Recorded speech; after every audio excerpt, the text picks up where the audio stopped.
शेवटचे 10 दिवस तुमच्या MMRDAच्या एक्झामला 11 आणि 12 मेला तुमचा ऑलरेडी पेपर आहे. लक्षात घ्या, सिलेबस जो आलेला आहे MMRDAचा त्याच्यामध्ये metro rail, contract management, MRTP act, GHGK हे तर आपण आपल्या यूट्यूबवरती घेणारच आहोत.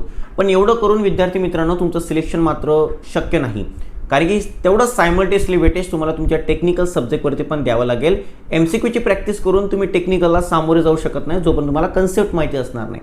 त्याच्यामुळे एक तुमच्यासाठी एक इनिशिएटिव्ह घ्यायची माझी एक इच्छा आहे, ज्यामध्ये मी तुमचे जे कोणते टेक्निकलचे सब्जेक्ट आहे, इरिगेशन इंजिनिअरिंग असेल, इंजिनिअरिंग हायड्रोलॉजी तुम्हाला आहे, प्रिस्ट्रेस कॉन्क्रीट तुम्हाला आहे, कॉन्क्रीट टेक्नॉलॉजी तुम्हाला आहे, CPM तुम्हाला आहे, टनल इंजिनिअरिंग आहे, एन्व्हायरमेंटल इंजिनिअरिंग आहे, इंजिनिअरिंग हायड्रोलॉजी आहे, हे जो कोणता टेक्निकलचा सिलेबस आहे याची मी रिव्हिजन सिरीज तुमच्यासाठी घेणार आहे. MCQच्या मार्फत नाही तर तुम्हाला शिकवणार आहे प्रत्येक दिवसाला एक सब्जेक्ट यूट्यूबवरती.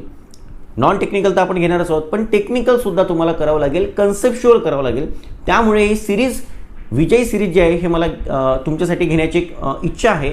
जर तुम्हाला वाटत असेल की MMRDA साठी सर टेक्निकलचे तुम्ही MCQ न घेता रिव्हिजन घ्या, कोणते टॉपिकवरती प्रश्न विचारले तो सगळा टॉपिक तुम्हाला प्रत्येक सब्जेक्टनुसार या ठिकाणी घेतल्या जाणार. जर तुम्हाला वाटत असेल की सर नक्की हे सेशन आपल्यासाठी सुरू करा लवकरात लवकर, तर जर सर्व विद्यार्थ्यांच्या कमेंट मला आपल्या यूट्यूबच्या शॉर्टवरती दिसल्या तरच मी हे सेशन सुरू करणार आहे. तर म्हणून सगळ्या विद्यार्थ्यांनी ज्यांना हवं असेल लगेच यूट्यूबवरती कमेंट करा या व्हिडिओच्या कमेंट सेक्शनला, आणि आपल्या यूट्यूब चॅनलला लाईक, शेअर, सबस्क्राईब करायला अजिबात विसरू नका. थँक्यू.